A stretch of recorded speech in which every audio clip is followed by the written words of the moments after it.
The last thing my mom said before I couldn't breathe was, "Don't move, no matter what you hear." That's where this starts. Not with the fire, not with the smoke, with that sentence.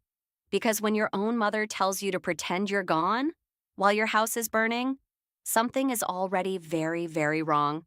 Before we continue, please hit the like button, subscribe to the channel, and turn on the notification bell for updates. My name is Lily Carter. I was 13 when it happened. And I need you to understand something right away. This wasn't chaos. It looked like chaos, but it didn't feel like it. It started with the smell. Not the kind you expect from a normal fire, not just wood or something electrical. This was sharper, bitter.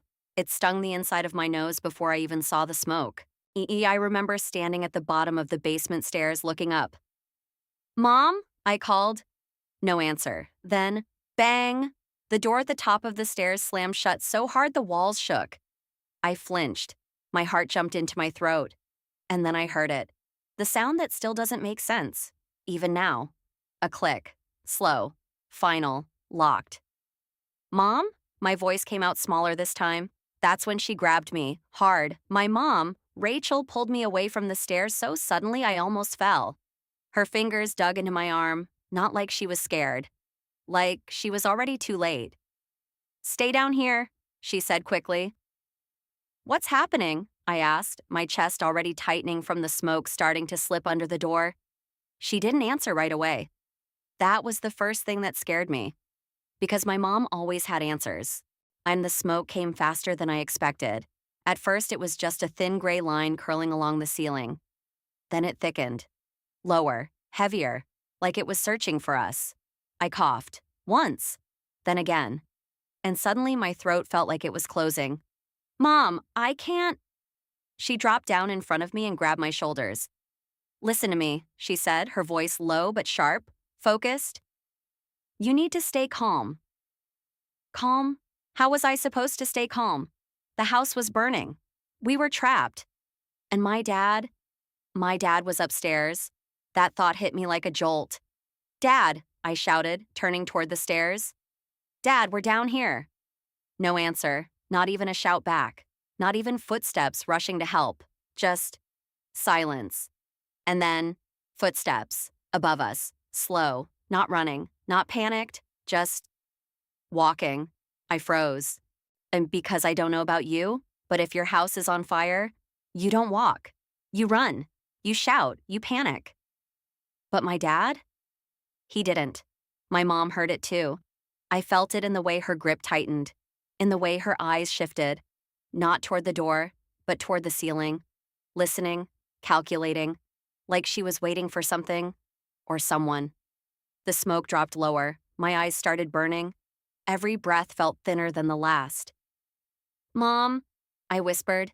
That's when she pulled me down, flat against the basement floor, her face inches from mine, and she said the words I will never forget. "Lie down, slow your breathing, and don't move."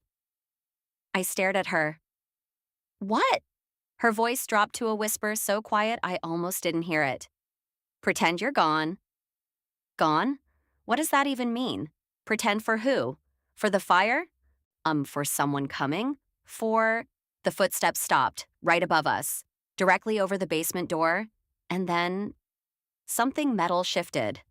My mom's eyes locked onto mine, and this time there was no room for questions, only fear, only urgency, only one final whisper. "Now, don't react, even if they come down." Have you ever tried to control your breathing when your body is screaming at you to panic? Because that's what it felt like. Every instinct I had was telling me to cough, to move, to run upstairs and bang on that door until my hands hurt. But my mom's hand was pressed firmly against my chest, holding me down, not gently, not comfortingly, firm, steady, unmoving. Like this wasn't a suggestion. It was survival. The floor was cold against my cheek, concrete, rough, and I could taste dust, and something bitter in the air that made my tongue feel numb. The smoke kept sinking lower. It wasn't rushing anymore. It was spreading. Slow, heavy, deliberate, like it had time. "Mom," I tried to whisper. Her fingers tightened instantly. A warning. "Don't talk, don't move. don't exist. And then, a creak. From above us, the basement stairs. Someone had opened the door. My heart slammed so hard I was sure whoever was up there could hear it. Step. Another creak. Step. Slow. Measured. Not rushed, not frantic. Just like before. I forced my eyes to stay half closed, barely open, just enough to see shapes, just enough to know what was happening. Because I needed to know. I didn't understand what my mom was doing. But I knew one thing. She wasn't guessing. She knew something. The light from upstairs cut through the smoke in a dull, hazy beam. And then I saw it. A shadow stretching down the stairs. Long, distorted, getting closer. Every part of my body wanted to flinch, to sit up, to scream. But my mom's hand pressed down harder. Her other hand found mine. Squeezed once, sharp, intentional. Stay still.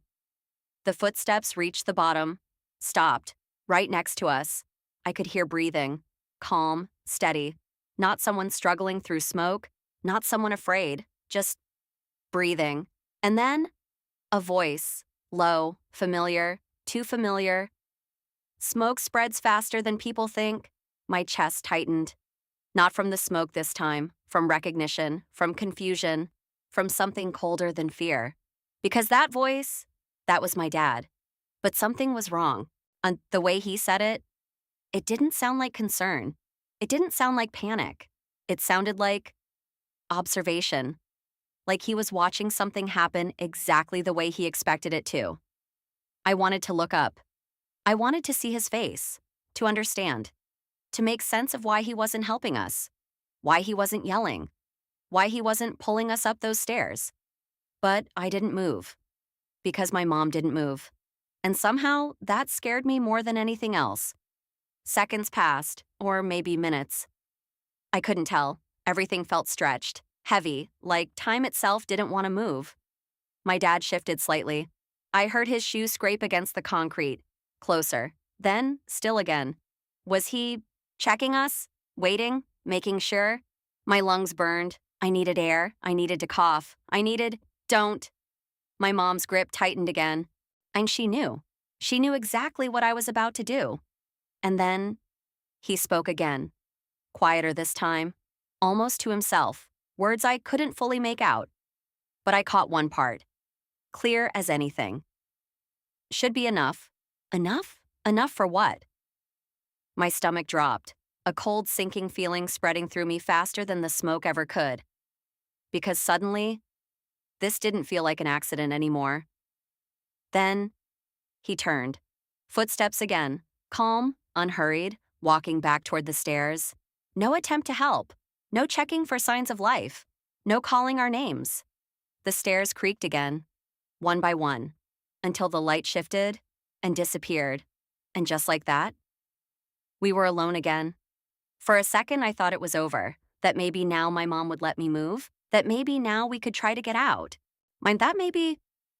But she didn't move. Not even a little. Her hand was still pressed against my chest, still holding me down, still forcing me to stay perfectly still. And then she leaned closer, her lips barely moving, her voice so quiet it almost disappeared into the smoke. He thinks it worked. This wasn't the first time something about my dad didn't make sense. Lying there on that basement floor, barely breathing, I wish I could say that moment came out of nowhere. It didn't. That's the part that stayed with me afterward. The realization that the signs had always been there. I just didn't know how to read them. A few months before the fire, things started changing. Not all at once. Not in a way you could point to and say, that's it. It was quieter than that. Subtle. One of the kind of change that slips into your life, slowly enough that you question yourself before you question it. My dad, Daniel Carter, was never loud. He wasn't the kind of dad who yelled or lost control. If anything, he was the opposite. Too calm, too controlled. The kind of person who always seemed like he was thinking 3 steps ahead of everyone else. Back then, I thought that meant he was smart. Now, I'm not so sure. It started with the locks. One weekend, he decided we needed to upgrade security. New locks on the doors, new sensors on the windows. That part made sense. But then, He installed a lock on the basement door, on the outside. I remember standing there, watching him test it. Click, click, click, like he enjoyed the sound. Why is it on this side? I asked. He didn't even look at me when he answered. Ah, just in case. Just in case what? That question stayed in my head longer than I expected. My mom noticed it too. I could tell by the way she stood in the doorway later that night, arms crossed, staring at that lock like it didn't belong in our house. You don't lock people in, she said quietly. My dad didn't argue, didn't raise his voice, didn't explain. He just said, "It's for safety." And somehow, that ended the conversation. But it didn't end the tension. After that, things got quieter between them. Not peaceful quiet. The kind of quiet that feels like something is being held back, like words are being swallowed before they can come out. I started noticing other things. Late night conversations that stopped when I walked into the room. My mom checking the doors more than usual. My dad watching her, not in a loving way, but like he was measuring something, waiting. And then there were the drills. That's what he called them. Safety drills. "Lily," he said one evening, standing at the top of the basement stairs, "if something ever happens, you go down there and stay put. Understand?" I remember nodding.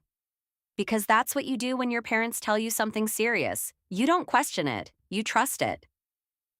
But my mom? She didn't nod.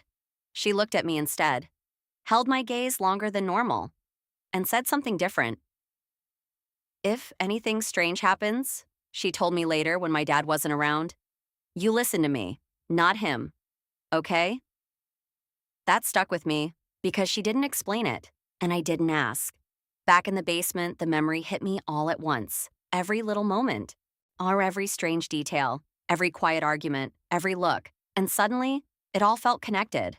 The lock, the drills, the way he didn't panic, the way he stood over us and did nothing. This wasn't random. This wasn't bad luck. This wasn't a fire that got out of control. This was something else, something planned, something deliberate. My chest tightened again, not just from the smoke, but from the weight of that realization settling in.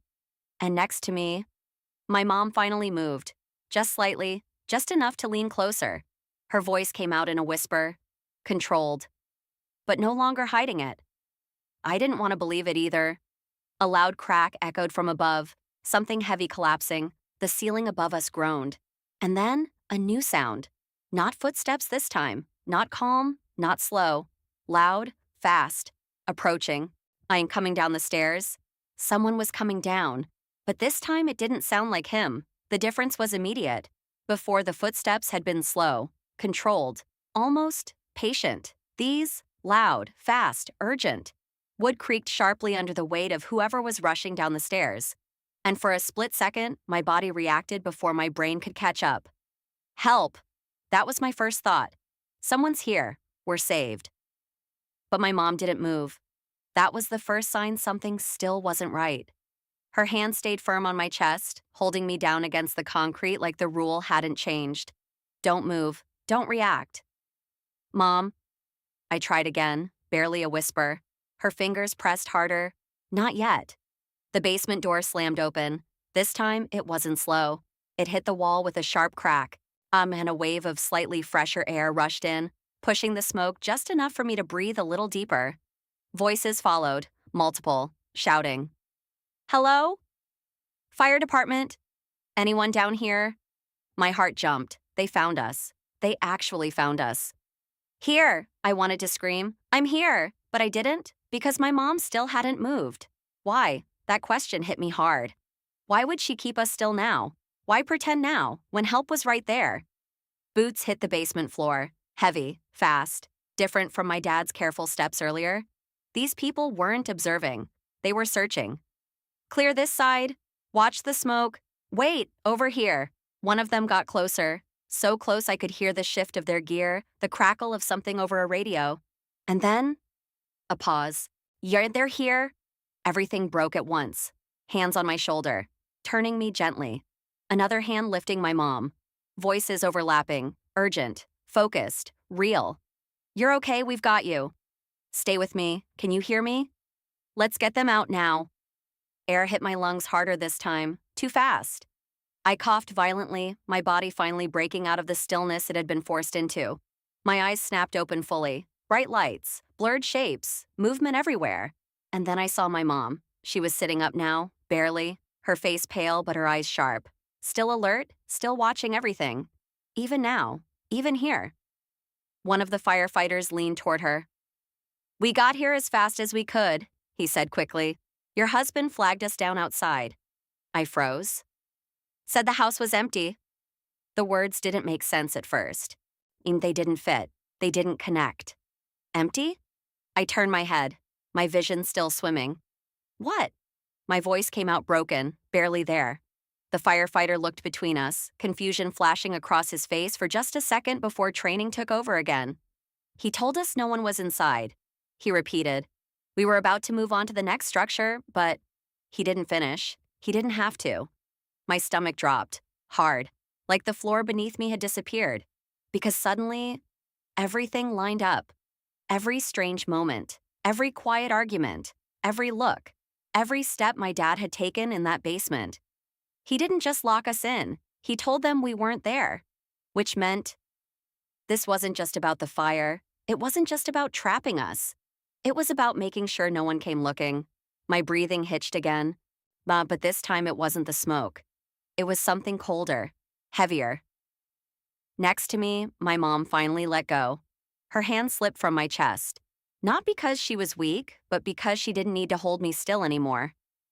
She turned her head slightly toward me, and for the first time since this started, there was no control left in her expression, only confirmation. She knew. She had known. And I realized something else at the exact same moment. Something worse.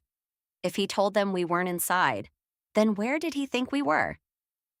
If he told them we weren't inside, then where did he expect us to be? That question didn't leave my head. Not when they carried us up the stairs, not when the cold night air hit my face, not even when I saw what was left of our house. Outside, everything felt louder. Sirens, radios crackling, and people shouting over each other, water hitting flames with a sharp, endless hiss. But underneath all of it, there was something else. A strange, quiet realization forming. Piece by piece, they set me down on the grass across the street, a blanket wrapped around my shoulders. My lungs still burned, every breath uneven, but at least it was air. Real air. Not thick. Not suffocating. I looked at the house, or what used to be our house. Flames curled out of the upstairs windows, bright against the night sky. The roof had already started to cave in on one side. That loud crack we heard earlier, that wasn't random. Something had collapsed. "Lily, stay with me." A paramedic crouched in front of me, checking my breathing, shining a light in my eyes. I nodded, even though I wasn't really listening. And because I was looking for someone. My dad. "He's over there," someone said nearby. I followed the voice, and then I saw him, standing across the street, away from the chaos, away from the firefighters, away from us. He wasn't restrained, wasn't panicking, wasn't shouting or asking questions like everyone else. He was just standing there, watching. Even from a distance, something about it felt wrong. His posture, too relaxed. His face, I couldn't fully see it, but I didn't need to. I already knew what I wouldn't find there. Concern. A firefighter approached him, saying something I couldn't hear. My dad responded with a small gesture toward the house. Calm, measured. Like he was explaining something simple. Routine. My stomach twisted. Because now I understood the question I asked before. And if he told them we weren't inside, then, in his version of the story, we had already gotten out. Which meant this. This moment right here, us sitting on the grass, alive, this wasn't supposed to happen. "Mom." I turned. She was sitting a few feet away, wrapped in a blanket just like me, a paramedic checking her pulse. But her eyes, they weren't on the medic. They were locked on him, on my dad. And there was something in her expression I had never seen before. Not fear, not confusion, recognition. Like she was watching something finally reveal itself completely. The paramedic near her said something, but she didn't respond. didn't look away. I followed her gaze again, back to him. And then, for just a second, he looked over. Our eyes didn't meet, but his gaze passed over us, lingering just long enough. And in that moment, something shifted. It wasn't shock. It wasn't relief. It was calculation. Like he was trying to understand something that didn't go according to plan. A firefighter said something to him again, louder this time. Another joined. Their posture changed. Less casual, more direct. My dad's shoulders stiffened slightly. Just slightly, but enough. Because whatever story he told them, it wasn't holding up anymore. And standing there, wrapped in that scratchy blanket, lungs still burning, head spinning, I realized something that made everything colder than the night air around me. This wasn't over. Not even close. Because now, they were starting to ask questions. And my mom? She already had the answers. She turned to me slowly, her voice quiet, steady, but no longer hiding anything. When they ask, she said, you tell them exactly what happened. Behind her, I could see the firefighters closing in around my dad. One of them speaking firmly now, another watching him closely. The calm was breaking, and for the first time since this started, he didn't look in control anymore. The truth didn't come out all at once. It never does. It came in pieces, small ones at first, then bigger, then all at once. Too loud, too real to ignore. That night, everything moved fast, faster than I could fully understand. One moment, I was sitting on the grass, wrapped in a blanket, trying to breathe normally again. And the next, I was watching two firefighters guide my dad away from the street. Not aggressively. Not yet. But firmly enough that it didn't look like a conversation anymore. Sir, we need to clarify a few things. That's what one of them said. Calm, professional, but there was an edge to it now. My dad didn't argue. That was the strange part. He didn't raise his voice, didn't panic, didn't even look surprised. He just nodded, like this was expected. Across from me, my mom finally looked away from him. For the first time since we got outside. Her shoulders dropped slightly, like something inside her had been held tight for too long, and was just now starting to release. Ma'am, a paramedic said gently, we're going to need to ask you some questions. She nodded. Then she looked at me, really looked at me. It's okay, she said quietly, but it wasn't reassurance. It was permission. And that's when it started. Logical payoff, what actually happened. Over the next 48 hours, and everything came together. Investigators didn't take long, because once they started looking closely, the story fell apart fast. The fire? Not accidental, not even close. They found multiple ignition points throughout the house, places where the fire had been deliberately started. Not just one mistake, a plan. They found traces of accelerants, chemicals that don't just appear in a normal house fire. And then there was the basement door, the lock, installed recently, modified, from the outside, exactly like I remembered. But the most important detail, the one that tied everything together, my dad told emergency responders the house was empty. Not confused, not mistaken, certain. That alone raised questions, but paired with everything else, it painted a very clear picture. And then they found the paperwork, the insurance documents, recent, signed just weeks before the fire, policies taken out on the house and on us, my mom, me, the kind that only pay out under very specific circumstances, circumstances that suddenly didn't feel random at all. Emotional payoff, what it felt like. I didn't cry right away. That's the part people don't expect. Everyone thinks there's this big emotional moment. Tears, shock, breakdown.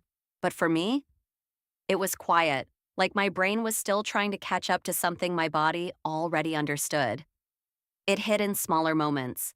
Sitting in a hospital room later that night, oxygen tube under my nose, staring at the wall, realizing I almost didn't walk out of that basement, hearing a nurse mention my dad in the hallway, and feeling my chest tighten, not from smoke this time, but from something deeper. Looking at my mom, and understanding that when she told me to lie still, she wasn't guessing, she was protecting me from him. That's when it broke. Did you know? I asked her, my voice cracked halfway through.